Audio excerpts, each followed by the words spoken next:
모구 찬양 집회에 오신 여러분들 진심으로 환영합니다. 우리 옆 사람 바라보면서 잘 오셨습니다. 인사하겠습니다. 잘 오셨습니다. 잘 오셨습니다. 찬양하면서 우리 최 목사님 찬양 인도할 때 보면은 저러다가 바지가 벗겨지지 않을까. 다윗 같이 정말 다윗이 저렇게 기쁘게 찬양하지 않았을까 그런 생각이 좀 들었어요. 그리고 또 뒤에서 예배하면서 분명히 하나님이 또 이 밤 누군가를 위해 또 우리가 생각하지 못한 일을 하실 것 같다 이런 기대감이 막 차오르더라고요. 그래서 여러분들 오늘 밤 기대하시고 또 함께 주님 앞으로 나아갔으면 좋겠습니다. 오늘 주신 하나님 말씀 우리 함께 보겠습니다. 마태복음 5장 5절 말씀이죠. 우리 길지 않으니까 한 목소리로 한번 같이 읽어보겠습니다. 시작. 온유한 자는 복이 있나니 그들이 땅을 기업으로 받을 것이며. 한 번만 더 같이 읽어볼까요? 시작. 온유한 자는 복이 있나니 그들이 땅을 기업으로 받을 것이며. 아멘. 기도하겠습니다. 우리를 사랑하시는 참 좋은 아버지, 오늘 이 밤에 우리 하나님이 가장 좋아서, 우리 하나님이 가장 필요해서 이 자리에 나온 주의 백성들이 있습니다. 하나님, 오늘도 신실하신 주님의 손길로 이들에게 생명의 양식을 먹여주시옵소서. 하나님, 사람은 가리시고 능력의 말씀만이 남아 하나님 주저앉아 있는 영혼들을 일으키고 낙심한 자들에게 소망을 주고 죽은 것 같은 그 심령 가운데 생명이 일어나게 하는 하나님의 역사가 일어날 수 있도록 주님 일하여 주시옵소서. 예수님의 이름으로 기도합니다. 아멘. 자, 우리는 함께 예수님께서 산 위에서 말씀하신 말씀 중에 8가지의 복에 대한 이야기를 듣고 있는데요. 이 말씀을 듣다 보면 가난한 자는 복이 있다고 하셨으니까 오늘부터 재산을 다 정리해야 되나? 그리고 애통한 자는 복이 있다고 하셨으니까 오늘부터 우울증에 걸려야 되나? 뭐 이렇게 생각하시는 분들이 계시지는 않겠지만, 우리가 이 말씀을 들을 때 한 가지 좀 이렇게 공식을 세워놓고 들으면 말씀이 좀 더 분명해지는 점이 있습니다. 그게 뭐냐면은 이 말씀 앞에, 복이 있다는 말씀 앞에 예수 그리스도를 믿어 하나님의 자녀가 되어 살아가는 우리가, 이렇게 앞에다가 붙여보는 거예요. 예수님을 믿어 하나님의 자녀가 되어 살아가는 우리가 가난한 자가 되었을 때, 심령이 가난한 자가 되었을 때 복이 있는 거죠. 왜냐하면 천국이 그들의 것이니까. 예수 그리스도를 믿어 하나님의 자녀가 되어 살아가며 그 심령 가운데 자기 죄를 보며 애통해하고 망가진 이 세상을 보며 애통해하고 또 애통한 일을 당했을 때도 불구하고 여전히 그에게 복이 있는 것은 그들에게 하늘의 위로가 있기 때문인 거죠. 여러분, 그렇기 때문에 이 복의 말씀을 들을 때에 여러분들이 항상 기억하실 것은 내가 이렇게 해서 복을 얻는다가 아니라 이미 나는 예수를 믿음으로 하나님의 자녀가 되어 이 땅의 복의 삶을, 축복의 삶을 어떻게 누릴 것인가, 이 관점으로 이 말씀을 들으면 여러분의 인생에 훨씬 큰 말씀의 누림이, 열매가 있을 줄 믿습니다. 오늘 또 그런 공식을 가지고 오늘 말씀을 본다면 어떻게 할 수 있을까요? 예수 그리스도를 믿어 하나님의 자녀가 되어 살아가는 우리가 온유할 때, 온유한 자가 될 때 복이 있는 거죠. 이 자들에게는 어떤 복이 주어지죠? 땅을 기업으로 받을 것이래요. 여러분, 땅 좋아하시는 분들 오늘 귀를 쫑긋 세우시고 들으시면 좋을 것 같습니다. 제가 가장 가난한 때를 좀 떠오르자면 신학생 때인 것 같아요. 신학생 때 음악을 하다가 신학 공부를 하겠다고 다 내려놨습니다. 그리고 이제 열심히 신학 공부만 했고요. 그때 그 이전 해에 저희 아내가 첫째를 이제 임신해가지고 직장을 그만뒀어요. 그래가지고 이제 우리는 하나님께 우리 삶을 한번 걸어보자라고 그렇게 걸었는데 거지가 됐습니다. 집에 돈이 하나도 없어져 버린 거죠. 수입이 끊긴 채로 저는 신학교에 들어갑니다. 사역을 해본 적도 없고 그렇게 신학생으로 공부를 하면서 또 집에는 어린아이가 누워있으니 집안 꼴이 어땠겠습니까? 엉망이었겠죠.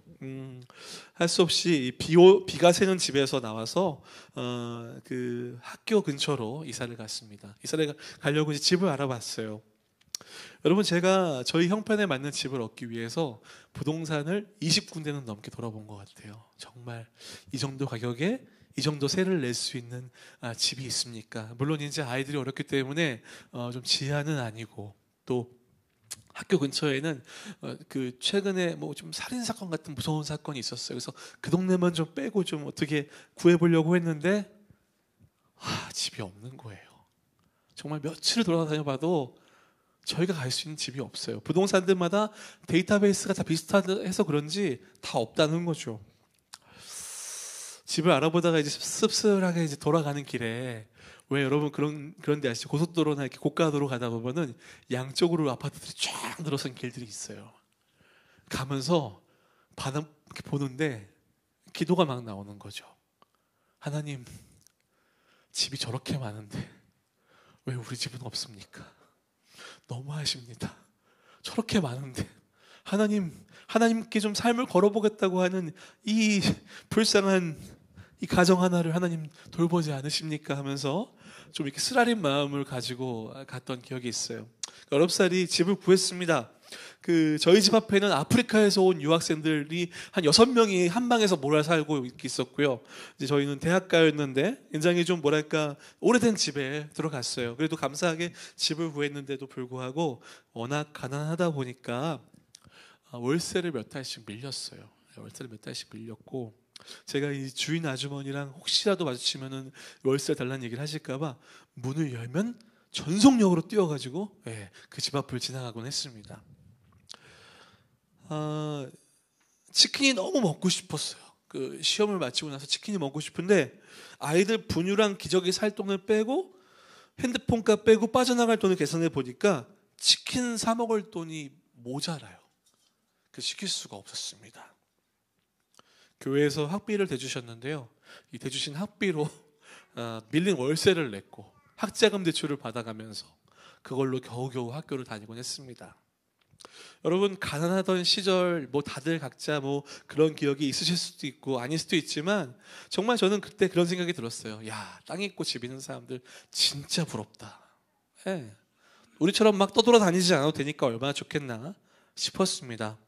물론 여러분 뭐 지금 하나님께서 또 감사하게 좋은 안식처를 허락해 주셔서 지금은 그때와 같이 지내진 않고 훨씬 더 훌륭한 가운데 있지만, 뭐랄까 그때로 돌아간다면 정말 쉽지 않을 것 같아요.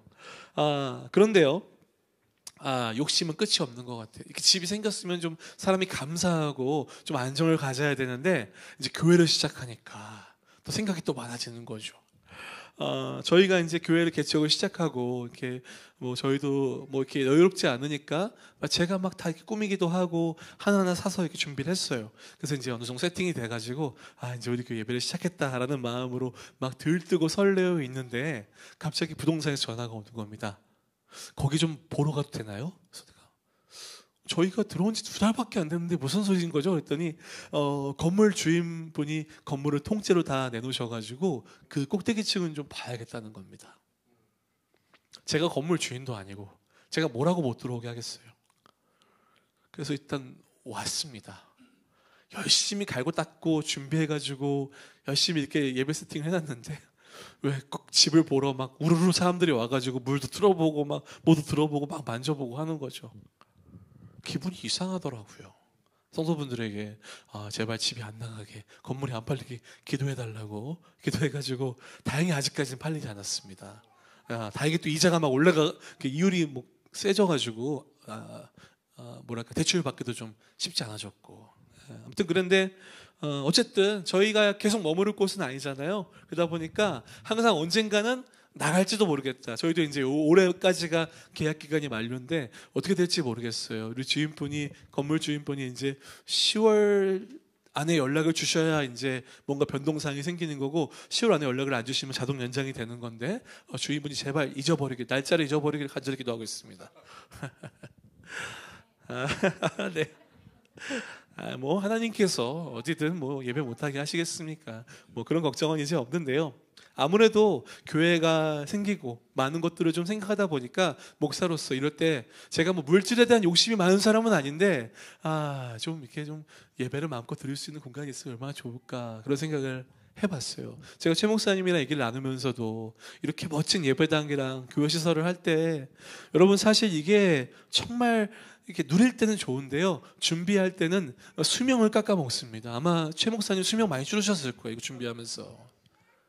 목사들은 굉장히 피가 마르고 수명이 줄죠. 그런 것들을 계속 준비해야 되니까 뭔가 쉽지 않은 거죠.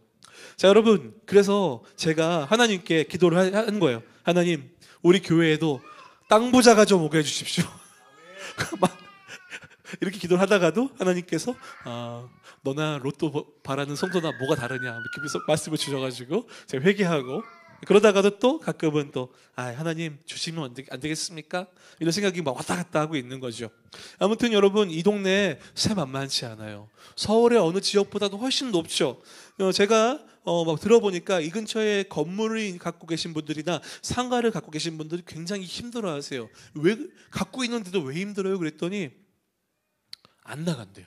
자기는 대출 받아가지고 사가지고 지금 계속 이자를 내면서 막 빚을 갖고 있는데 이게 나가야 이제 그 세를 받아가지고 갚을 수가 있는데 나가질 않아서 자기가 계속 빚을 내가지고 갖고 있다라는 겁니다.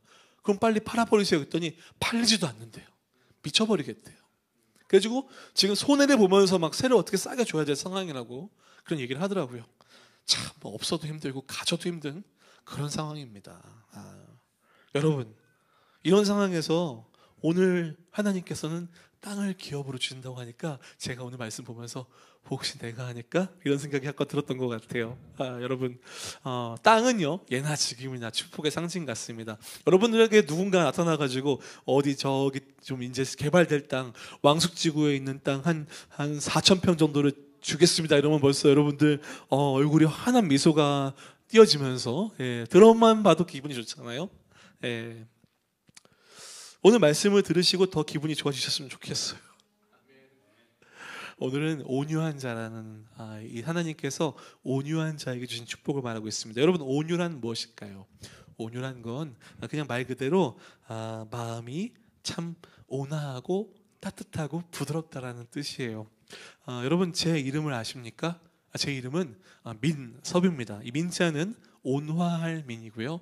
섭자는 불꽃 섭자예요. 그래서 온화한 불꽃 또는 이 민자가 하늘 민자도 돼서 하늘의 불꽃이라는 의미를 갖고 있어요.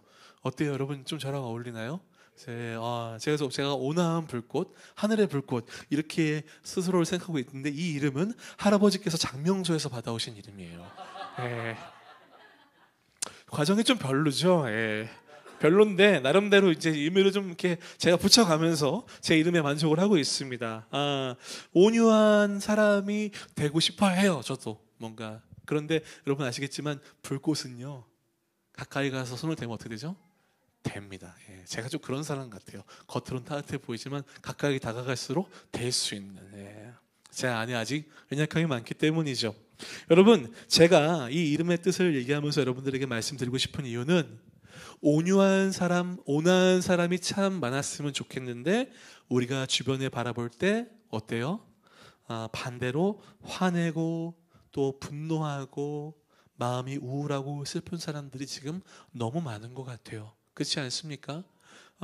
제가 이 왜 그럴까 좀 고민을 해봤어요. 그랬더니 일단 먼저 우리가 하나님을 떠났기 때문에 우리 안에는 이렇게 망가진 모습이 있을 뿐더러 포스트 모더니즘이라고 하는 이 시대에 흐르는 사조가 있습니다. 이념이 있어요. 그래서 우리가 잘 모르지만 전 세계를 뒤덮고 있는 이 사조에는 뭐가 제일 중요하냐고 얘기하면은 당신이 행복하기 위해서는 당신 안에 있는 당신 안에 고유한 그 감정, 당신이 원하는 쾌락이 만족되어야만 당신은 행복한 사람입니다. 이렇게 얘기를 해요.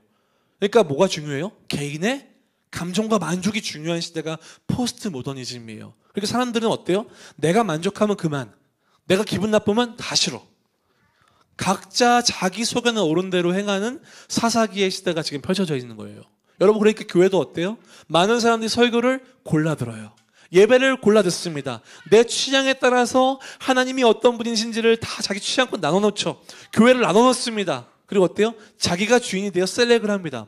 OTT 문화가 발달하고 있어요. 그죠? 옛날에 우리 때는 어땠습니까? 우리 때는 이 프로그램을 보기 위해서는 다 같이 그 시간에 가족들이 모여 앉아 있어야 돼요. TV 앞에.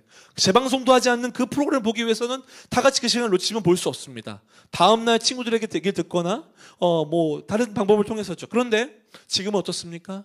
내가 원하는 장소에서 원하는 때에 원하는 기계를 통해서 내 마음대로 언제든지 이것들을 수용할 수 있죠. 자연스럽게 여러분 이 알고리즘이 뭘 얘기하는지 아세요? 네가 원하는 때에 네가 원하는 방법으로라고 우리에게 계속 심어줘요. OTT 안에는 콘텐츠가 문제가 아닙니다. 여러분 저는 그 안에 좋은 콘텐츠 많이 있다고 생각하죠. 그런데 중요한 건 뭐냐면 그 방식이에요. 사람을 계속 편리하게 만들어주고 사람의 계속 쾌락과 만족이 가장 중요한 가치라고 얘기하죠. CF는 어떻게 얘기합니까? 편리한 것이 곧 행복한 것이라고 얘기합니다. 계속 그렇게 세뇌당하니까 우리는 어때요? 행복하기 위해선 로봇 청소기도 있어야 되고 건조기도 있어야 되고 뭐 다 있어야 되죠. 그렇지 않잖아요. 여러분 이거는요. 이 사조 안에 우리가 지금 흘러가고 있기 때문에 영향을 받는 것입니다. 옛날에는 어땠지 아세요? 이 포스트 모더니즘 오기 전에는 뭐 이런 거였어요. 아는 것이 힘이다. 그래서 어때요? 공부를 많이 한 사람들이 대접받고 대우받는 시대였습니다. 그래서 어른들이 뭐라고 얘기해요? 맨날 훌륭한 사람이 되기 위해서는 공부를 열심히 해라. 이 말밖에 못 하셨어요. 어른들은 그 공식밖에 몰랐어요. 근데 지금은 어떻게 얘기해요? 얘들아, 너네가 정말 하고 싶은 걸 찾아. 네 심장이 뛰는 걸 찾아. 네가 해서 정말 행복한 걸 찾아. 이렇게 얘기하지 않습니까? 바뀌었어요, 세상이. 이게 이 사조 때문에 그런 거죠. 이제 포스트 모더니즘도 끝나가고 있어요. 왜 그런지 아십니까? 이 포스트 모더니즘이 갖고 있는 이 매력적인 말들의 한계가 드러났어요. 당신이 하고 싶은 그 욕망과 쾌락대로 하세요. 그게 행복입니다라고 얘기했는데 어때요? 사람들이 점점 더 외로워집니다. 왜냐? 얘랑 나랑 하고 싶은 게 달라요. 밥을 먹으러 가도 얘랑 나랑 먹고 싶은 게 달라. 어디 놀러 가도 얘랑 나랑 하고 싶은 게 달라. 그러니까 어때요? 난 얘랑 같이 있는 게 행복하지 않는 거예요. 차라리 집에 혼자 있는 게 좋겠다. 나 혼자 하고 싶은 거 하고 혼자 보고 싶은 거 보는 게 좋겠다. 라고 하면서 사람은 점점 고립됩니다. 여러분은 아시겠지만 사람이 고립되잖아요. 그러면 사람 안에 있는 깊은 외로움이 쫙 올라옵니다. 아무리 OTT를 보고 많은 콘텐츠를 집어넣어도 절대 채워지지 않죠. 그러니까 자꾸 어떤 걸 하는 거예요? 하지 말아야 될 것들을 하는 거예요. 이 옆에 교회 옆에 지금 어둠의 세력들이 이렇게 있잖아요. 그죠? 나가면 이렇게 뭔가 알 수 없는 그런 일들이 이루어지고 있잖아요. 우리는 알 수 없지만 왜 그러겠어요? 일반적인 걸로는 도파민이 나오지 않는 거예요. 망가져버리는 겁니다. 왜 마약이 심해졌겠어요? 왜 여러분 하지 말아야 될 일들이 하겠습니까? 더 쾌락적이고 더 만족하고 싶고 더 행복하고 싶은데 채워지지 않으니까 그런 것들 손을 대기 시작하는 겁니다. 여러분 무서운 얘기지만 이 근처 지역에서 그 청소년들이 빈 상가에서 마약을 하다가 잡혀갔다는 얘기를 제가 얼마 전에 우연히 들었어요. 어떻게 됐길래 이제 청소년들이 마약을 손쉽게 구할 수가 있게 됐을까요? 여러분 그게 우리 아이들이 아니구나고 어떻게 우리가 단정 지을 수 있을까요? 쉽지 않아요. 그러니까 이 포스트 모더니즘이 갖고 있는 이 가짜 행복, 껍데기 행복에 대한 얘기들을 이제 아는 사람들은 어떤 일이 일어나기 시작하냐면 사회학자들이 이렇게 얘기합니다. 무브먼트를 만든대요. 그래서 예를 들면은 좀 더 가치 있는 일, 좀 더 함께 할 수 있는 일들을 찾아서 합쳐지기 시작한대요. 개토화됐다가 다시 합치는 거죠. 그래서 요즘 많이 일어나는 일 중에 하나가 뭐예요? 러닝 크루. 몸을 건강하게 만들기 위해서 함께 모여서 뜁니다. 그리고 뭐예요? 쓰레기 줍는 거. 같이 하고 환경보호를 같이 하고 뭔가 이로운 것들은 함께 모여서 함께하는 일들이 다시 일어나고 있어요. 그거 할 때만큼은 이게 좋은 가치가 있고 외롭지 않으니까. 여러분 외로우니까 사람들이 어디 가서 공부해요? 카페 가요. 요즘 어린 친구들은 독서실도 안 가대요. 스카 가대요. 그렇죠? 왜냐? 거기 가서 뭐해요? 시끄러우니까 이어폰을 낍니다. 눈은 화면에 가 있어요. 그 집에서 그냥 끼고 하면 보면 되잖아. 왜 거기까지 가가지고 남들 얘기도 못하게 막 눈치 보여주면서 막 커피 집에서 마시면 되잖아요. 왜 그래요? 거기 왜 가 있어요? 외로운 거예요. 나만 뭔가 세상에서 뒤처지는 것 같고 나만 뭔가 따돌려지는 당한 것 같으니까 남들 사이에 같이 있고 싶은 거죠. 이런 사회 속에서 여러분 기독교가 서기가 얼마나 어렵겠습니까? 기독교는 어때요? 이미 답이 정해져 있잖아요. 여러분의 개개인의 행복이 아니라 누구의 영광을 위해 살아가야 돼요? 하나님의 영광을 위해 살아가고 하나님 기쁨을 위해 살아가라고 말하니까 얼마나 불편해요. 내가 굳이 그것까지 해야 됩니까? 굳이란 말을 엄청 많이 씁니다. 요즘 젊은 친구들이. 굳이 그걸, 제가 그걸. 지나가고 있어요. 잘 견디셔야 됩니다. 이때를. 자, 여러분, 이 포스트 모더니즘이 이렇게 극에 달한 상황에서 이 지구를 뭐가 덮었나요? 코로나 바이러스 덮어버렸어요. 그래서 뭘 했어요? 사람들을 봉쇄해버렸어요. 그나마 누리고 즐기고 있던 것들을 못하게 딱 막아버린 거예요. 그 사람들이 뭐가 생겼냐고요? 전 이런 후유증이 있는 것 같아요. 제가 의학적인 건 잘 모르겠는데 사회적으로 이런 것 같아요. 사람들이 일단 언제 또 이 자유를 빼앗길지 모른다는 불안감이 기저에 깔려 있어요. 그리고 이런 상황이 생겼을 때 내가 이제 어떻게 대처해야 될지 한 매뉴얼이 있는데 그 매뉴얼은 굉장히 개인적이고 굉장히 이렇게 함께 할 수 없는 그런 것들이었어요. 그리고 예배를 어떻게 드렸죠? 집에서 핸드폰을 드렸잖아요. 그러니까 언제든 내 삶에 모든 것들이 붕괴될 수 있는 뿐더러 나는 여차하면 방에 들어가서 이렇게 내가 그냥 OTT만 눌러가면서 살 수 있어라는 이상한 공식 같은 게 사람들 안에 생겨나면서 불안과 외로움과 우울함과 분노가 자기도 모르게 막 나오는 거예요. 그죠? 그래서 요즘 정신병원 가면은 죄송합니다. 정신병원이라고 하면 안 되죠. 이제 정신건강의학과 죄송합니다. 정신건강의학과에 가면 진료를 받을 수가 없대요. 너무 사람이 많이 밀려 있어가지고 더 각박해지고요. 왜 그런지 몰라요. 사람들이 다 화가 나 있어. 그지 않나요? 뭐 좀 이렇게 하면은 막 화내고 운전해도 막 화내고. 여러분 코로나 팬데믹 때 저는 심지어 젊은 사람이 막 노인을 때리는 것도 막 길에서 보고 그랬어요. 사람들이 막 다 그게 달아있죠. 뭔가 바이러스에 진짜 많이 걸려 있는 것 같았어요. 여러분 이런 삶을 살아가면서 온화한 모습을 유지한다는 게 과연 쉬운 일일까요? 목사님, 온화한 모습으로 살면 호구되기 쉽습니다. 누가 그러더라고요, 저한테. 제가 그 청년한테 그런 얘기를 했죠. 직장에서 좀 나이스한 사람이 돼봐. 예수님 믿는 사람으로서 좀 네가 먼저 굳은 일도 좀 하고 남들 하기 싫어하는 일도 하고 만약에 심지어 주일날 특근을 해야 되는데 아무도 특근하지 않겠다면 네가 특근해. 제가 하겠습니다. 너 교회 다니잖아. 예, 모두가 다 쉬길 원한다면 제가 기꺼이 특근하겠습니다. 이렇게 한번 희생해봐. 그랬더니 뭐라고 하는지 알아요? 그렇게 하면 저만 계속 앞으로 특근해야 될걸요? 이렇게 얘기하는 거예요. 뭔가 사람들이 정상적이지 않은 것 같아요. 이런 상황에서 온유하고 부드럽고 젠틀한 모습을 유지한다는 것 어쩌면 바보같이 살기로 작정한 건지도 모르겠어요. 여러분 도대체 그럼 어떻게 살아가야 될까요? 성경을 한번 볼까요? 그러면 성경에 온유한 사람에 대해서 나와 있는 부분이 있는데요. 이 특별히 구약의 대표적인 인물 하나를 꼽자면 온유한 사람으로 모세를 꼽을 수 있습니다. 여러분 민수기 12장 3절에 이런 말씀이 있어요. 이 사람 모세는 온유함이 지면의 모든 사람보다 더하더라. 하나님께서 모세가 다른 모든 사람보다 월등하게 온유하다라고 말씀해 주신 거죠. 그럼 여러분 우리가 모세에게서 온유한 모습을 좀 발견할 수 있겠죠. 배울 수 있겠죠. 여러분 모세 어떤 사람이었습니까? 소망을 가지세요 여러분. 제가 지금부터 모세 소개할까요? 모세는요 자기 이스라엘 백성들을 힘들게 하는 애굽의 사람을 때려 죽인 진정한 파이터입니다. 여러분 제가 이렇게 설명하는 거 웃으시면 안 돼요. 왜냐하면 사람은 그렇게 쉽게 죽지 않아요. 여러분 도대체 얼만큼 때려야 사람이 죽을까요? 적당히가 아니에요. 이 정도는 진짜. 사람을 죽일 만큼 때릴 수 있는 사람은 진짜 펀치가 어마어마하게 세거나 아니 우리가 아는 UFC 선수들도 그렇게 한 번에 쉽게 때려 사람 죽지 않을걸요? 사람을 때려 죽일 만큼 엄청난 다혈질의 파이터입니다. 또 어땠어요? 하나님이 부르실 때 온갖 핑계를 다 대면서 하고 싶지 않았다는 사람이에요. 그죠? 전 안 됩니다. 전 못합니다. 아주 뺀질뺀질 거리는 사람이었죠. 그리고 어때요? 율법이 새겨진 돌판을 딱 들고 내려왔습니다. 근데 사람들이 어땠어요? 황금 송아지 만들어 우상 숭배하니까 어땠어요? 돌판을 가지고 깨 부셨잖아요. 돌판이 무슨 죄예요? 돌판이 무슨 죄가 있어? 돌판을 막 깨버려요. 그래서 처음에는 돌판 깬 거 보면서 야, 하나님한테 벌 받으면 어떡할 돌판을 막 깨버리니 하나님 주셨는데.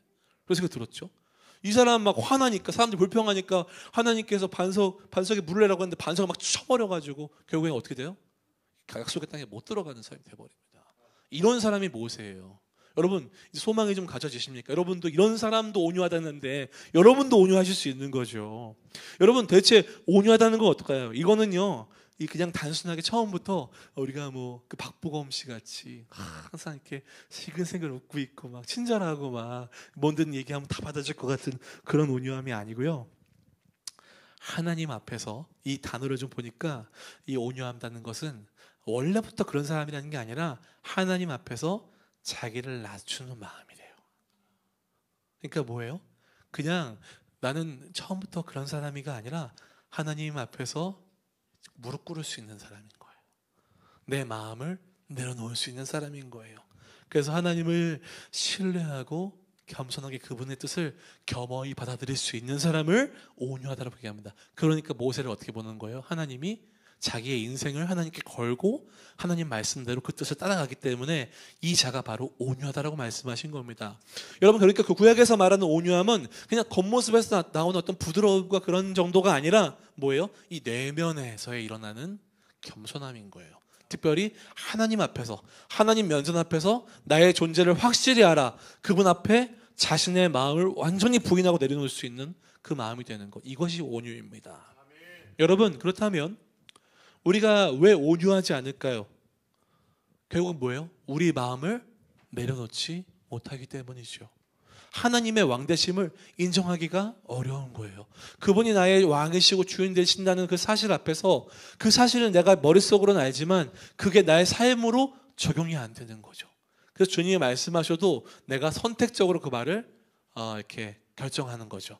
왕의 자리에 누가 앉아 있어요? 내가 앉아 있는 거예요. 그래서 내가 기분이 좋으면 하나님 한번 앉으시죠. 그리고 기분이 또 안 좋으면 하나님 내려가 보세요. 제가 앉아볼게요.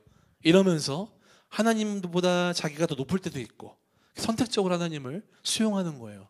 이건 자기 마음을 내려놓는 사람이 아니겠죠. 진짜 내려놓는 사람은 뭐예요? 주님이 가라 하시면 가고 멈추라 하시면 멈추겠습니다. 왜냐하면 그것이 가장 선하시고 완전한 뜻인 줄 믿습니다. 완전히 주님을 신뢰하는 거죠. 그러니까 어떻게 해서 이 마음이 요동치지 않아요. 가는 것도 중요하지 않고 서는 것도 중요하지 않아요. 뭐가 중요한 거예요? 하나님의 말씀에 순종하는 것. 그것이 중요하다는 거죠. 이런 사람을 구약은 온유하다라고 이야기합니다. 여러분, 또 그럼 신약에서 한번 찾아볼까요? 신약에서 가장 온유했던 사람 누가 있을까요? 우리 저기 맨 뒤에 있는 우리 자매 분은 올해 연세가 어떻게 되시나요? 14살이요? 네네. 아니, 저 같이 옆에 찬양하는데 찬양을 너무 열심히 해서 깜짝 놀랐어요. 너무 예배를 너무 멋지게 드리더라고요. 예. 그 신약 성경에서 가장 핵인싸인 분 누구죠? 바울은 인싸고 핵인싸. 예수님이죠. 그렇죠? 예수님이에요. 예수님이 온유하신 분이에요.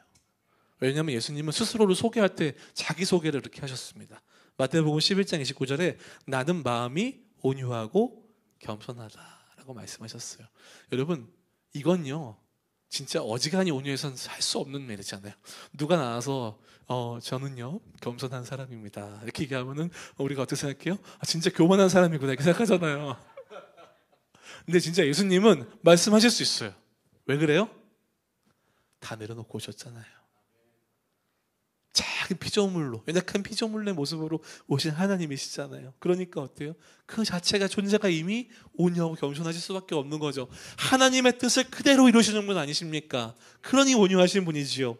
그리고 어때요? 신약 성경에서 이 온유함이라는 단어를 보니까 이렇게 나와 있어요. 로마 병정들이 여러분 그 300 영화 보셨습니까? 스파르타 하면서 이렇게 우리 최홍천 목사님 같은 분들이 막 나오잖아요. 이렇게 강력하게 보이시는 분들.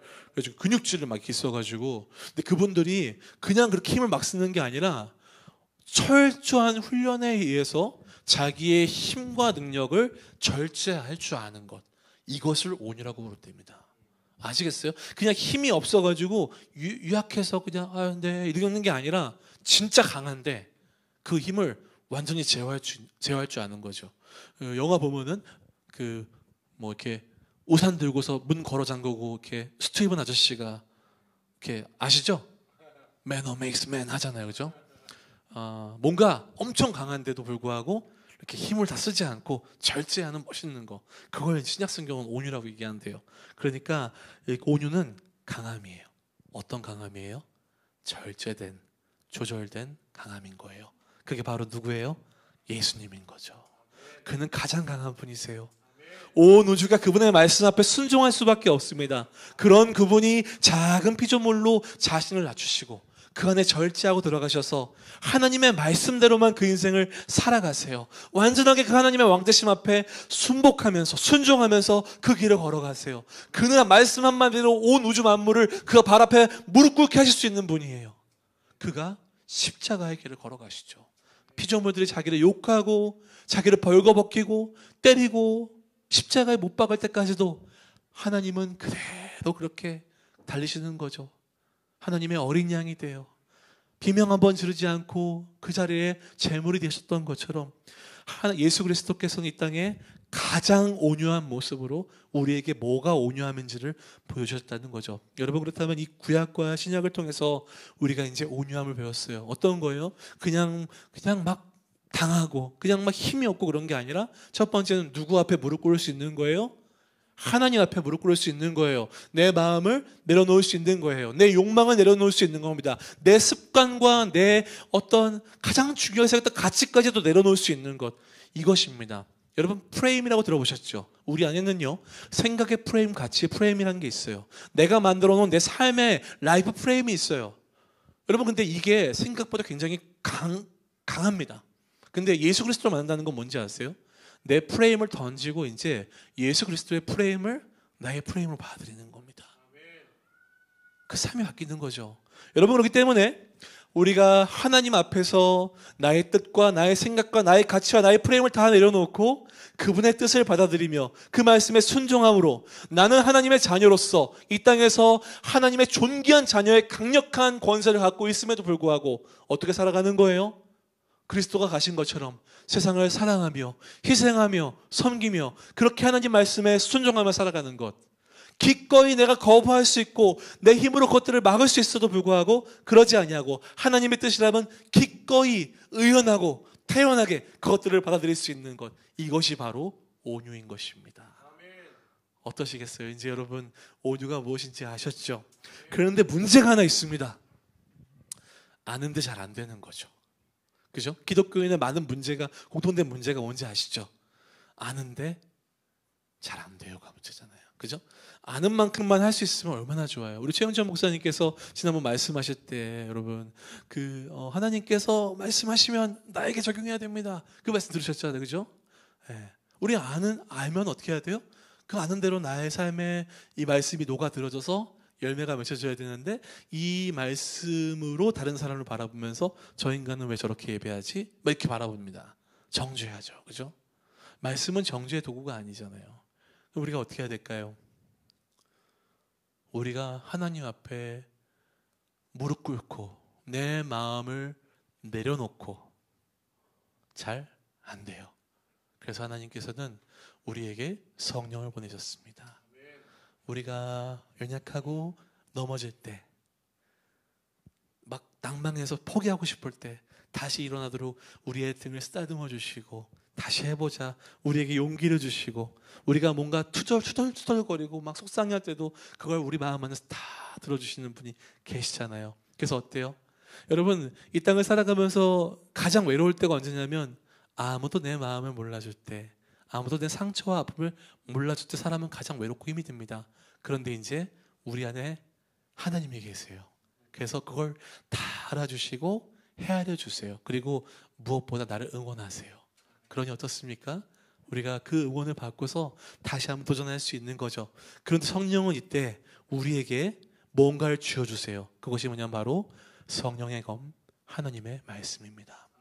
여러분, 말씀 보시면 히브리서 4장 12절에 이렇게 나와 있어요. 하나님의 말씀은 살아있고 활력이 있어 좌우에 날서 어떤 검보다도 예리하여 혼과 영과 및 관절과 골수를 찔러 쪼개기까지 하며 또 마음의 생각과 뜻을 판단한다니. 하나님 말씀이 살아있습니다. 여러분, 지금 이 말씀을 여러분들이 믿음으로 받고 계시다면 이 말씀은 지금 여러분 영혼 깊숙한 곳에 들어가서 이미 여러분의 프레임을 부수고 있는 거죠. 그래서 어때요? 성령께서 허락하신 그 말씀을 붙들고 우리가 한 걸음 한 걸음 그 말씀에 순종하며 나아갈 때 우리 삶에서 온유가 나타나는 겁니다. 사랑하는 여러분, 그럼 이 온유한 자가 무엇을 받아요? 땅을 받는데요. 근데 잘 보세요. 여러분, 땅을 그냥 받는 게 아니고요, 기업으로 받는데요. 기업이라는 건 뭐냐면 상속으로 받는다는 거죠. 상속이라는 건 원래 내 건 거예요? 아니죠. 누군가 나한테 내 몫으로 주는 게 상속이에요. 여러분, 저희 할아버지가 예전에 굉장히 땅을 많이 갖고 계셨어요. 그래가지고 그쪽에 막 산이랑 계곡이랑 막 다 이렇게 할아버지가 갖고 계셨는데, 할아버지가 저한테, 제가 저희 아버지 외아들이고 제가 이제 독자인데, 안 주시고 다른 사람 줘버리셨어요. 그래서 전 땅 구경도 못했어요. 뭐 주실 만한 주셨겠죠. 그건 중요하지 않고요. 제가 얘기하고 싶은 건 뭐냐면, 이렇게 하나님 앞에서 온유하게 살아가는 자들에게 땅이 상속되는데, 이 땅으로 쓰인 단어를 보니까, 여러분, 이 땅으로 쓰인 단어가 뭐 지구라는 말도 쓰이고 토양, 땅, 지역, 국가, 뭐 주민, 뭐 이렇게 쓰여요. 그러니까 이걸 옛날에 어떻게 써였냐면 이런 거죠. 한마디로 로마 황제가 지배하던 시대에 로마 황제 영토 안에 누군가 들어오면 뭐라고 얘기해요? 여기는 누구의 땅이다? 로마 황제의 땅이다. 이렇게 얘기하는 거예요. 무슨 말인지 아시겠죠? 땅은 소유권을 얘기하는 거죠. 누구의 땅이다. 그런 거 뭐예요? 그 사람이 다스리는 나라다. 통치가 임하고 있는 것이다. 이렇게 얘기합니다. 여긴 영국 여왕의 영토다. 이렇게 얘기하는 거죠. 그러니까 여러분, 하나님께서 땅에 대한 약속을 주실 때 구약 시대에 어떻게 얘기했냐면은 가라, 너에게 땅을 줄 것이다. 이렇게 얘기하는 건 어떤 의미인 거예요? 그냥 부동산 증서를 받고서 저기부터 여기까지 당신 몇 평이 당신 땅입니다가 아니라 뭐예요? 여기서 네가 살 수 있고 거할 수 있는, 나라를 세울 수 있는 영토를 너에게 주겠다라는 거예요. 여러분, 국가의 3요소 기억하십니까? 국가의 3요소 뭐가 있죠? 국민, 주권, 영토. 그죠? 주권은 누가 갖고 있으세요? 하나님이 갖고 계시죠. 국민은 누굽니까? 그의 백성들이에요. 그럼 이제 뭐만 있으면 돼요? 땅만 있으면 되죠. 땅을 주시는 거예요. 하나님의 통치가 임하는 하나님 백성들이 살아가는 그 땅, 뭐가 됩니까? 하나님 나라가 되는 거예요. 그러니까 여러분, 땅을 준다는 약속은 그냥 땅만 주겠다가 아니라 내가 통치하는 내 나라를 내가 세울 것이다, 이런 약속인 거죠. 그렇기 때문에 이 약속을 들었을 때 이스라엘 백성들이 깨달았던 건 뭐예요? 단순히 땅을 받겠다는 얘기가 아니라 하나님께서 다시 나라를 세우신대. 우리 이 망한 이스라엘, 이제는 다른 나라가, 이방인들이, 저 벌레만도 못한 하나님을 믿지 않는 이방인들이 우리를 지배하고 있는데 다시 우리 하나님께서 우리에게 그 나라를 주실 거래. 그걸 상상한 거예요. 땅이라는 게 그냥 개인이 가지고 있는 부동산을 얘기한 게 아니라는 거죠. 그게 어떤 나라예요? 상속된대요. 그 나라가 누구로부터? 하나님 아버지로부터. 그래서 이 얘기는 무슨 얘기입니까? 그 온유한 자에게 임하는 하나님 나라의 약속인 거예요. 그래서 누가의 통치가 그 땅에 임하는 거예요? 하나님의 통치가 너의 삶 가운데 임한다. 너는 나의 소유다. 나의 백성으로 이 땅을 살아가는 것이다. 로마의 황제가 아니라, 단순히 사람이 아니라, 죄와 사망의 권세가 아니라 바로 나 여호와가 너를 통치할 것이다. 이제 그 나라가 이 땅 가운데 임하였도다. 이 어마어마한 선언을 지금 하고 계시는 겁니다. 여러분, 그래서 이 땅 가운데서 예수 그리스도를 믿는 사람들은 여러분 놀라지 마십시오. 여기서 여러분, 저와 여러분들이 예수님을 믿고 있다면 이미 영원한 삶이 시작된 거예요. 그냥 여러분 죽은 다음에 끝나고 천국이 아니라 이미 지금 여기서 영원한 삶이 시작된 거죠. 하나님 나라가 여기에 임하고 있는 거예요. 우리가 하나님의 말씀을 듣고 그 말씀 앞에 순종하며 마음을 다시 새롭게 하고 결단한다면 이미 하나님의 통치가 우리가 서 있는 땅에 임하죠. 그럼 잘 생각해 보세요. 이 사람이 그 말씀을 듣고 온유해집니다. 하나님 나라의 소망을 갖습니다. 하나님을 신뢰하며 결연하게, 태연하게 하나님 말씀대로 순종하며 살아가요. 그럼 이 사람이 어떻겠어요? 어지간한 일에 흔들리지 않겠죠. 마음에 세상이 줄 수 없는 평안이 흐릅니다. 그리고 하나님이 주시는 약속의 신뢰가 있겠죠. 그러니까 어때요? 이 사람한테서는 부드러움과 넉넉함과 여유로움이 나오는 거예요. 다른 영혼을 품을 수 있게 되는 거예요. 여러분, 내가 아직까지도 하나님 앞에서 막 쫄리고 막 가진 것 때문에 막 바들바들 떨고 내가 여유가 없어요. 그러면 여러분, 다른 사람 품으라는 얘기 들었을 때 어때요? 아이고, 나부터 좀 살아야 되려. 지금 힘듭니다. 어느 날 목사님께서 여러분 주변에 있는 사람을 도우십시오 라고 했는데 지금 내 통장에 빠져나가야 될 카드값이 있는데 지금 그 돈이 모자라요. 도울 수 있어요, 없어요? 못 도와요. 지금 당장 내 거가 석자인데 어떻게 돕겠습니까? 여러분, 현실을 무시했던 얘기가 아니에요. 그런데 만약에 여러분 마음 안에 이런 결연함, 이미 약속된 하나님 나라를 소유한 사람으로서 이 땅에서 그 상속될 나라를, 상속된 자녀라는 사실을 붙들고 가는 사람들의 그 넉넉한 마음 가운데 다른 영혼을 품어줄 수 있는 자리가 생긴다는 겁니다. 그럼 어때요? 이 사람과 함께 있으면 내 마음도 부드러워지고 이 사람이 품어줘요. 괜찮아요. 아유, 좀 실수할 수 있죠. 내가 다 도와줄게요. 내가 같이 해줄게요. 나랑 같이 해요. 제가 더 많이 기도할게요. 우리 같이 밥 먹어요. 추운 날 따뜻한 차 한 잔 마셔요. 이게 어디서 나오는 거예요? 내 자랑이 아니라 이제 하나님 나라를 소유한 사람답게 그 온유한 마음에서 남들을 품을 수 있는 자리가 조금씩 생겨나는 거예요. 그럼 여러분 어떤 일이 벌어지는지 아십니까? 놀라지 마십시오. 그렇게 온유한 사람이 서 있는 곳이 마치 그 사람이 자기 땅인 것처럼 살아간다는 거예요. 이해되세요? 하나님의 약속을 받고 더 이상 내가 세상의 어떤 부와 명예와 이런 것들을 밀어내지 않고 넉넉한 마음으로 부드럽게 살아가잖아요. 그럼 주변의 사람들이 붙을까요? 안 붙을까요? 붙어요.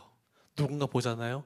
마치 이 지역의 주인공이 얘인 것처럼 하나님의 축복이 얘한테 부어지고 있고 하나님의 사랑이 부어지고 있는 것이 영적으로 느껴집니다. 영원한 하나님 나라가 눈에 보이지 않는 그 나라만 있는 줄 알았는데 지금 우리 안에 임하고 있고 그 사람 안에 실제하고 있는 하나님 나라의 축복을 보게 되는 겁니다. 여러분, 저는 이곳에 모인 여러분들의 인생 가운데 이 온유함으로 말미암아 하나님 나라를 기업으로 받는 삶의 축복이 여러분의 지금의 인생 가운데서도 일어나기를 예수님의 이름으로 축복합니다. 여러분, 문서만 가져야 그 땅을 가진 사람이에요? 여러분, 여호수아 갈렙을 보세요. 땅을 갖기 전에 하나님 뭐라고 하셨어요? 먼저 정탐하고 오랬잖아요. 너희에게 준 땅이라고. 남들이 살고 있습니다. 어때요? 갔다 와서 남들은 10명은 뭐라고 얘기해요? 안 돼요. 우리는 누가 살고 있어요. 우리보다 강한 놈들이 살고 있어요. 여호수아 발레기입니다. 여호와께서 주시기로 한 땅이다. 그럼 벌써 그들은 땅을 소유한 자가 되는 겁니다. 사랑하는 여러분, 이 땅에서 지금 이 시대에 개척교회를 한다는 건 마치 어쩌면 이미 가나안 땅이 남들에게 정복되어 있는데 어쩌면 복음을 들고 정탐을 나온 사람과 같은 마음일지도 모르겠어요. 과연 우리가 될까? 정말 우리가 정복할 수 있을까? 이거 무서운데? 힘이 될 것 같은데? 하나님이 약속하신 것을 믿고 가는 자들에게 하나님이 그 약속을 반드시 이루는 줄 믿습니다. 그래서 그 약속 붙들면 마음이 넉넉해지고 든든해지는 거예요. 한마디로 깡따구가 생깁니다. 바람아 불어와라. 폭풍아 몰아쳐라. 파도야 와봐라. 내가 하나님의 자녀라는 사실 변함이 있나? 내 인생에 내가 아무리 곤두박질치고 낭떠러지에 가고 내가 지금 갈 집이 없어 그냥 뭐 벼랑 끝에 서 있을지라도 이미 나는 하나님 나라를 소유한 하나님 백성이다.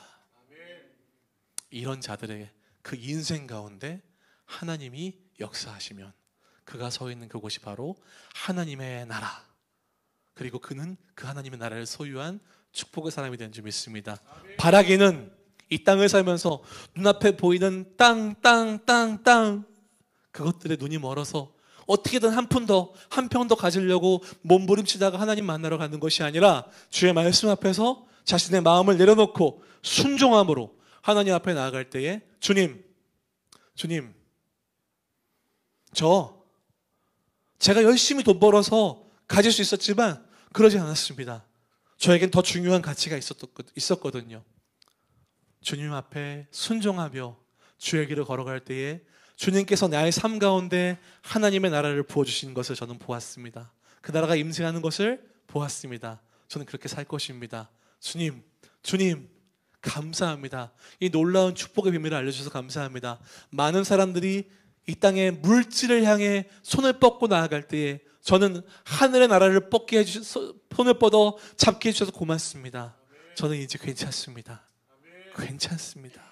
이렇게 온유한 사람들을 여러분 지금 세상은 기다리고 있습니다. 복음이 왜 안 전해지냐고요? 우리가 온유해지면 어떨까요? 여러분, 이 온유함의 축복이 오늘 이 밤 저와 여러분들의 인생에 부어지기를 예수님의 이름으로 축복합니다. 같이 한번 찬양해 볼까요?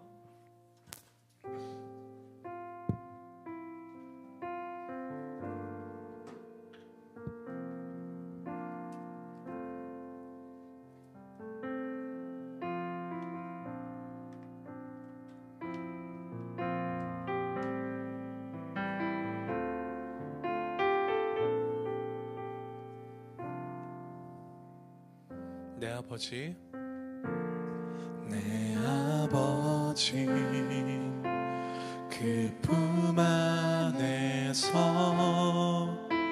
내 영혼은 안전합니다. 주 손길로 내 삶을 안으시니 그 평강이 나를 덮습니다. 다시 한번, 내 아버지, 내 아버지, 그 품 안에서 내 영혼은 안전합니다. 주 손길로 내 삶을 안으시니 그 평강이 나를 덮습니다.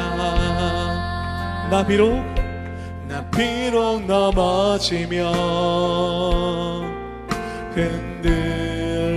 흔들리지만 주 내 안에 거하며 나를 붙드시. 자, 우리의 생각을 이제 주께로 돌립니다.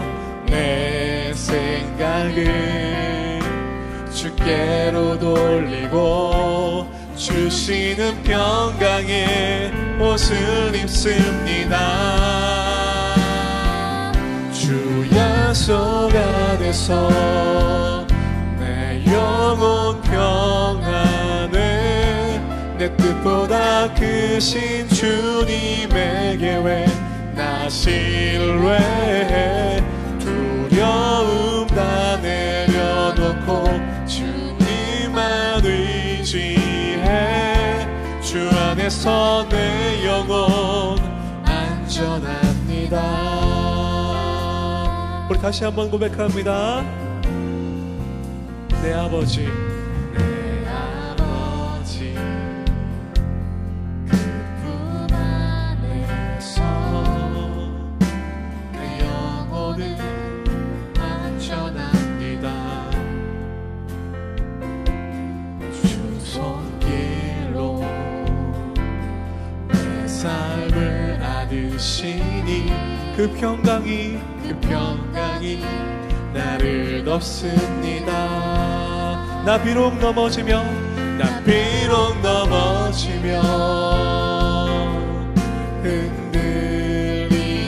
흔들리지만 주 내 안에 거하며 나를 붙드시니 내 생각을 주께로 돌립니다. 주께로 돌리고 주시는 평강의 옷을 입습니다. 믿음으로 고백합니다. 주 약속 안에서 내 영혼 평안해. 내 뜻보다 크신 주님의 계획 나 신뢰해. 두려움 다 내려놓고 주님만 의지해. 주 안에서 내 영혼 안전한. 주 약속 안에서 내 영혼 평안해. 내 뜻보다 크신 주님의 계획 나 신뢰해. 두려움 다 내려놓고 주님만 의지해. 주 안에서 우리 다시 한번 믿음으로 우리 두 손 높이 들고 찬양합니다. 주 약속 안에서 내 영혼 평안해. 내 뜻보다 크신 주님의 계획 나 신뢰해. 두려움 다 내려놓고 주님만 의지해. 주 안에서 내 영혼 안전합니다.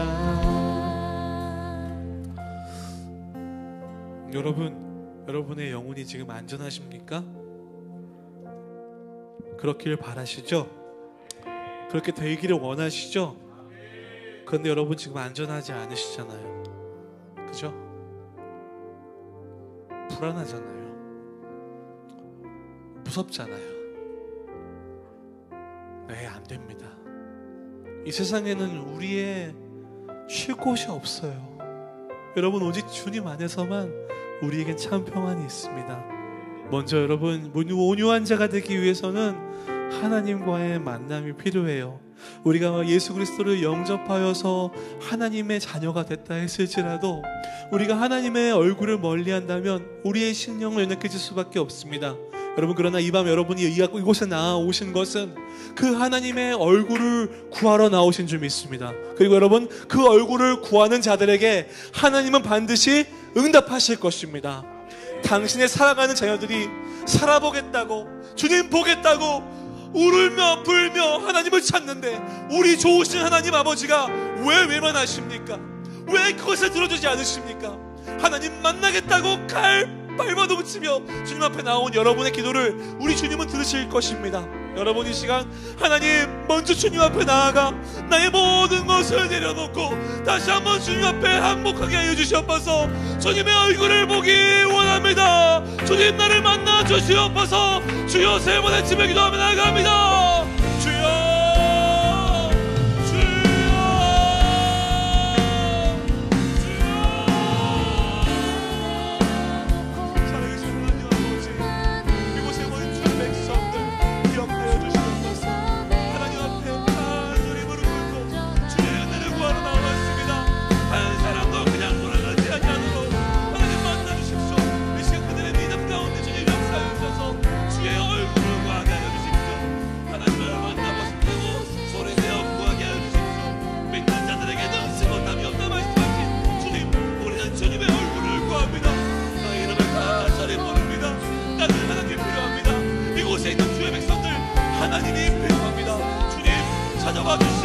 그들의 영혼을 만나 주시옵소서. 주님 앞에서 무릎 꿇게 하시고 주님 앞에서 그 마음이 다시 한번 소생케 되어지게 하여 주시옵소서. 주님이 아니면 우리의 낙심된 영혼, 우리의 쓰러진 영혼, 우리의 주저앉은 영혼을 일으키실 자가 없습니다. 그러나 능치 못할 것이 무엇이냐 말씀하신 주님, 기도 외에는 능히 없다 말씀하신 주님, 이 시간 간절히 구하며 주님의 역사하심을 간구합니다. 주님이 잘 임하셔서 이들을 만나주시고 이들이 주 앞에 항복하게 하여 주시옵소서. 주 앞에 항복하게 하여 주시옵소서. 모든 마음을 내려놓고 모든 욕심을 내려놓고 모든 하나님 앞에 욕망받지 않는 마음을 내려놓고 항복하게 하여 주시옵소서. 주님만이 나의 왕이십니다. 주님만이 나의 구주십니다. 주님만이 나의 아버지십니다. 그들이 고백할 때에 하나님을 만나주시옵소서. 그 얼굴에 들어 그들을 만나주시옵소서. 그들을 주님 만들어 주시옵소서.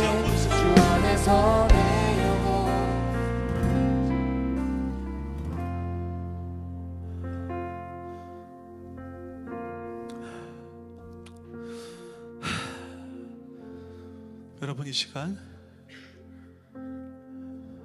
주님 앞에 우리의 내려놓지 못하는 욕망과 나를 붙들고 있는 상처와 나의 연약함을 다 내려놓을 때예요. 여러분, 내려놓으십시오. 수고하고 무거운 짐을 진 자들아, 다 내게로 오라. 주님이 명령하셨습니다. 그 명령 앞에 말씀으로 우리가 하나님 말씀을 듣고 우리가 순종할 때에, 믿음으로 반응할 때에 여러분을 묻고 있는 그 죄의 문제, 그 연약함의 문제, 여러분 앞으로 그 죄를 안 짓겠다고 자신할 수 없어도 괜찮아요. 오늘 한번 털어놓으십시오. 주님 앞에 다 내려놓으십시오. 주님이 여러분들을 만드시고 여러분들을 고치실 것입니다. 여러분들의 영혼을 일으키실 것입니다. 주님 앞에 하나님, 나의 연약함을 내려놓습니다. 나의 상처와 아픔을 내려놓습니다. 나의 죄악들을 고백합니다. 주님, 나를 불쌍히 여겨주시옵소서. 복음의 눈으로 나를 덮어주시옵소서. 주여, 아버지 집에 기도하며 나가겠습니다. 주여,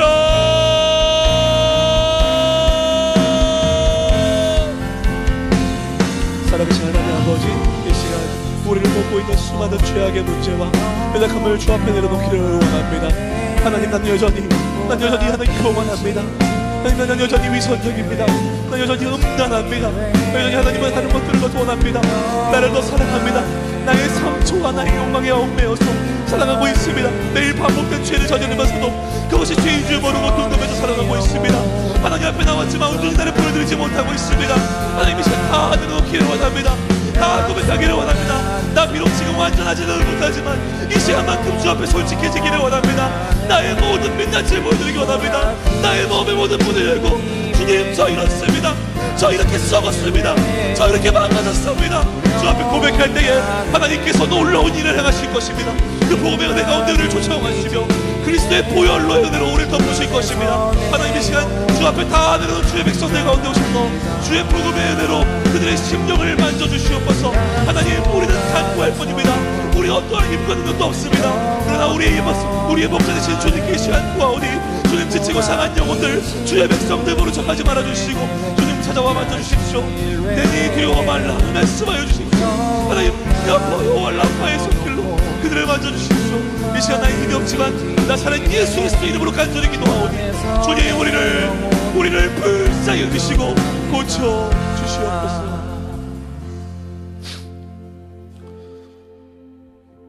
맨날 날이 서고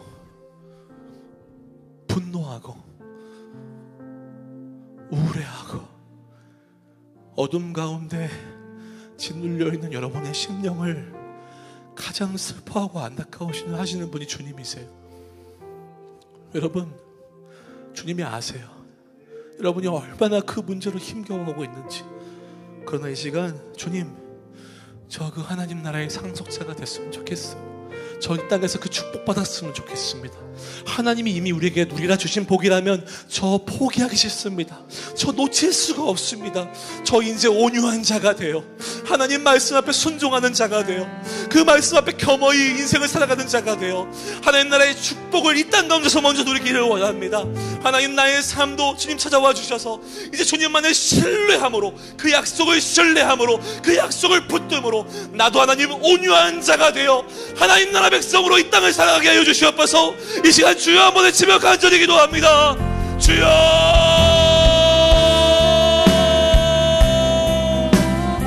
살아계신 하나님 아버지, 간절히 기도합니다. 아버지, 이 시간 하나님 앞에 정말 간절히 구한 주의 백성들이 있습니다. 이제 하나님, 그들이 정말 온유하게 살기를 원합니다.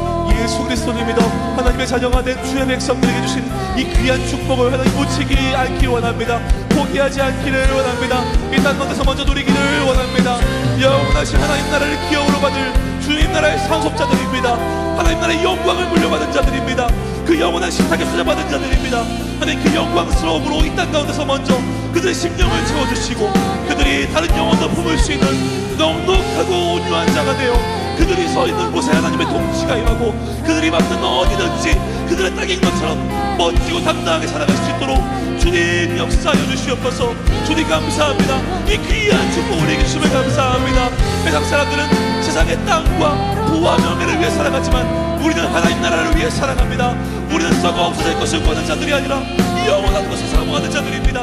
하나님, 이 땅에서 먼저 그 영원한 생명과 영원한 영광과 기쁨을 누릴 수 있도록 주님 우리에게 귀한 하나님의 축복을 허락하여 주시옵소서. 온유한 자가 되는 우리는 축복을 이곳에 모인 모든 주의 백성 들을 수 있도록 주님 역사하여 주시옵소서. 우리 이 시간에는 이 나라와 이 민족을 위해 기도하겠습니다. 여러분, 이 나라와 이 민족이 하나님에게 참 많은 복을 받은 나라예요. 복음이 들어왔고 주의 교회가 세워지고 많은 주의 백성들이 있고 또 많은 선교사님들이 계세요. 복을 받은 건 맞아요. 여러분, 그런데 우리가 회개할 것도 너무 많아요. 우리가 말씀으로 배운 교회는 지금의 교회와 너무 달라요. 여러분, 이때 하나님 앞에 가슴을 찢으며 통곡하며 회개하는 주의 백성을 통해 하나님 반드시 이 땅의 교회를 다시 세울 줄 믿습니다. 회복하실 줄 믿습니다. 여러분, 부흥은 그렇게 오는 거예요. 회개하는 심령을 통해 성령의 바람이 일어납니다. 여러분, 이곳에 모인 우리가 먼저 이 땅의 교회를 놓고 함께 울며 주님 앞에 회개하고 또 주님을 찬양하고 새롭게 일하실 하나님을 기대할 때에 이 땅의 교회가 다시 한번 새롭게 될 줄 믿습니다. 주님은 당신의 교회를 절대 포기하지 않으십니다. 교회의 머리 대신 주님, 이 땅의 교회를 불쌍히 여겨주시고, 아버지, 특별히 교회가 다시 서는데 우리 온리교회가, 우리 리빙처치가, 이 땅에 있는 주의 백성들이 다시 한번 새롭게 되어질 수 있도록 주님 다시 한번 우리에게 성령을 부어주시옵소서. 이 시간 간절히 주여 한번 외치며 기도하겠습니다. 주여,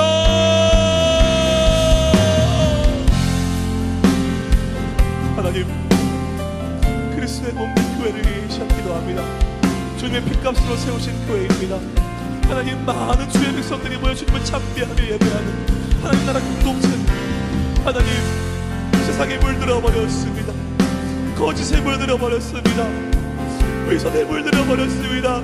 주님의 친근한 신부로 준비되어야 할 교회가 이 땅 가운데서 모두 더럽혀져 버렸습니다. 하나님, 우리를 불쌍히 여겨주시고 이 시간 우리가 먼저 엎드리며 기도하고 우리의 마음을 찢으며 기도하오니 다시 한번 이 땅의 교회를 주님 새롭게 하여 주시옵소서. 하나님, 내가 교회입니다. 내가 먼저 새롭게 되겠습니다. 내가 먼저 회개하겠습니다. 내가 먼저 주님 앞에 항복하겠습니다. 하나님, 우리 온리 교회를 축복하셔서 이 땅의 교회가 세워지고 다시 한번 회복되는데 주님 앞장서는 교회가 되게 하시고 리빙처치를 축복하여 주시고 이 땅에서 난 순결한 마음으로 모이는 주의 백성들의 기도를 들으셔서 다시 한번 이 땅의 교회가 주님 다시 오시는 그날까지 주님을 찬미하며 예배하는 여러분들 주님 교회 될 수 있도록 주님 역사하여 주시옵소서. 이 땅의 교회를 불쌍히 여기시고 함께하여 주시고 이 땅의 교회를 통해 주님 영광 받아 주시옵소서. 주님 역사하실 줄 믿습니다. 주님 감사합니다. 우리 이 시간 우리 열방에 나가 있는 우리 선교사님들, 또 저쪽 북녘 땅에 있는 우리 귀한 또 북한에 있는 동포들, 또 그곳에 있는 교회들 위에 같이 기도했으면 좋겠어요. 여러분, 지금도 선교지는 영적 전쟁이 끊이질 않습니다. 그러나 우리가 함께 기도할 때에 여러분이 알고 계시는 그 선교사님들을 위해서 그들의 이름을 불러가면서 그 땅을 외쳐가면서 한번 기도해 보십시오. 하나님이 일하십니다. 사람의 지혜는 도저히 알 수 없는 놀라운 일을 하나님 지금 당하고 계십니다. 하나님께서는 그의 손을 뻗으셔서 저 북녘 땅에도 교회를 세우셨습니다. 지하에서 아무도 모르게 주님을 찬미하고 기도하는 이 땅에 이 남한의 교회를 위해 걱정하며 기도하는 북한 동포들이 있습니다. 하나님, 그 땅에 하루빨리 복음이 전해져 하나님 나라가 그곳에 세워지고 마음껏 주님을 예배할 수 있는 그 땅이 될 수 있도록 주님 불쌍히 여겨달라고 이 시간 북한 땅과 세계 열방에 나아가 있는 우리 선교사님들 위해서 주여 한번 외치며 기도하며 나아가겠습니다. 주여,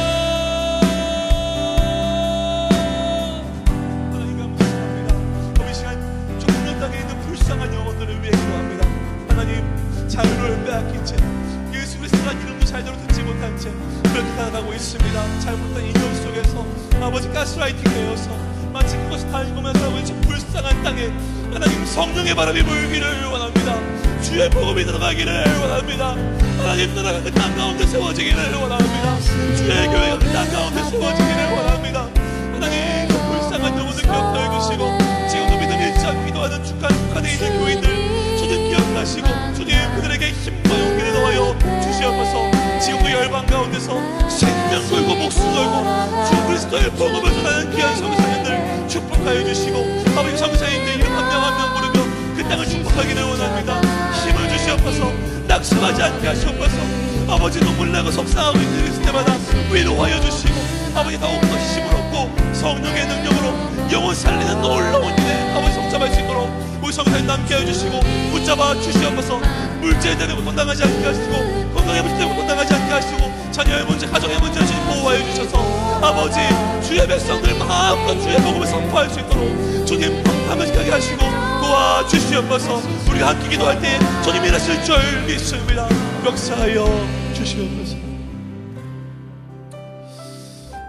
이 시간 우리 다음 세대를 위해 기도하겠습니다. 혹시 여러분 중에 또 좀 자신이 좀 연약하여서 좀 기도받기를 원하시는 분들이 계시다면, 또 우리 자녀를 위해서 기도하기를 원하시는 분들이 계시다면 자녀와 함께 나오십시오.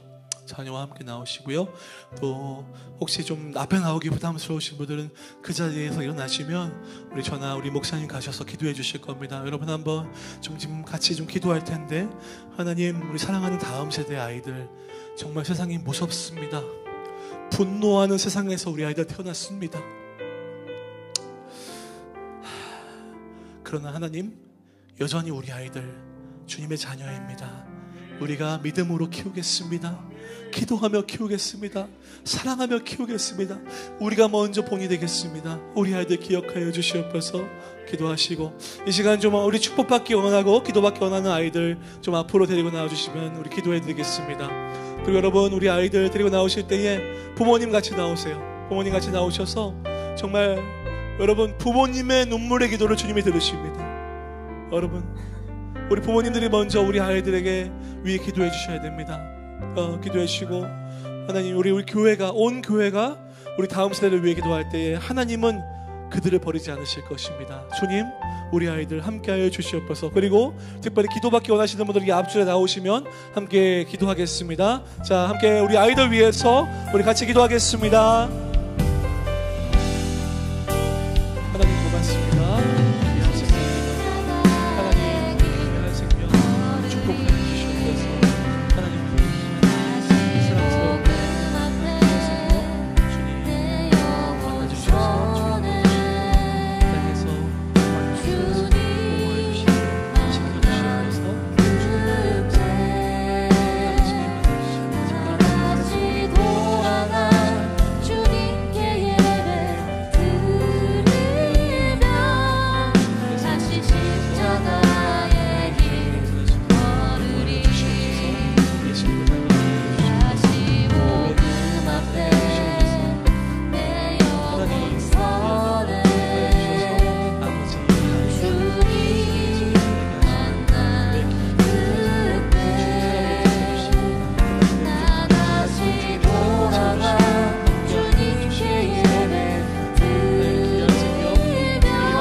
귀한 생명입니다. 하나님, 귀한 생명 축복하여 주시옵소서.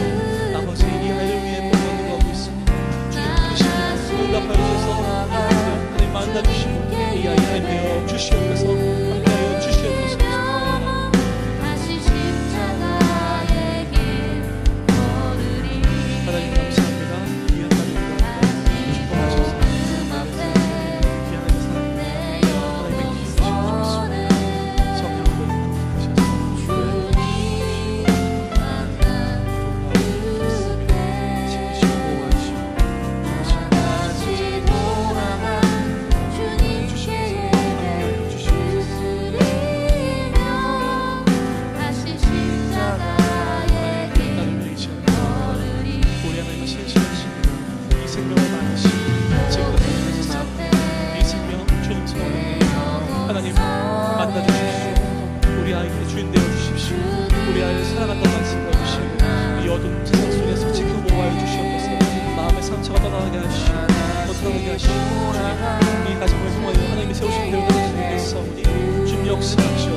지켜주시옵소서.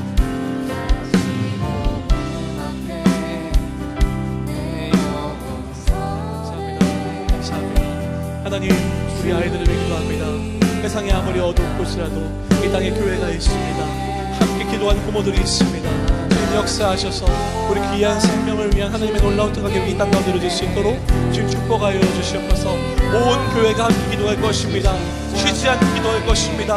사랑으로 함께 기도할 것입니다. 주의 언약 백성인 우리 귀한 아이들, 하나님께서 주신 이 귀한 아이들, 한 생명 하나가 너무 존귀합니다.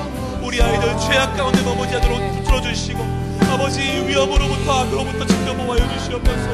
하나님, 우리 부모들에게 먼저 주의 사랑과 성령을 부어주셔서 우리 아이들 복음의 은으로 키우게 하시고, 나를 하나님이 사랑하신 것처럼 우리 아이들 사랑할 수 있도록 주님 도와주시옵소서. 우리는 많이 부족합니다. 우리는 많이 연약합니다. 주님, 우리 아이 하나님 내어주시고 우리 아이들 만나 주시옵소서.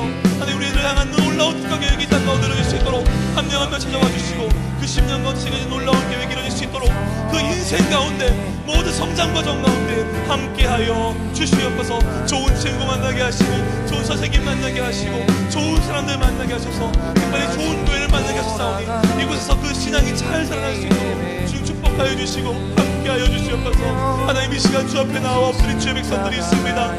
간절히 주님의 이름을 부르는 주의 백성들이 있습니다. 주님이 아십니다. 그들의 간구와 기도와 눈물을 아십니다. 주님 찾아와 주십시오. 응답하여 주십시오. 하나님의 살아계심을 보여주시옵소서. 하나님 감사합니다. 우리가 구할 분이 있습니다. 우리가 매달릴 분이 있습니다. 우리 기도 들으시는 아버지가 있습니다. 하나님 감사합니다. 하나님 선하신 뜻 가운데 우리를 밤새 안으시고 우리의 기도를 응답하실 줄 믿습니다. 하나님은 완전하십니다. 하나님은 실수 없으십니다. 하나님은 우리를 사랑하십니다.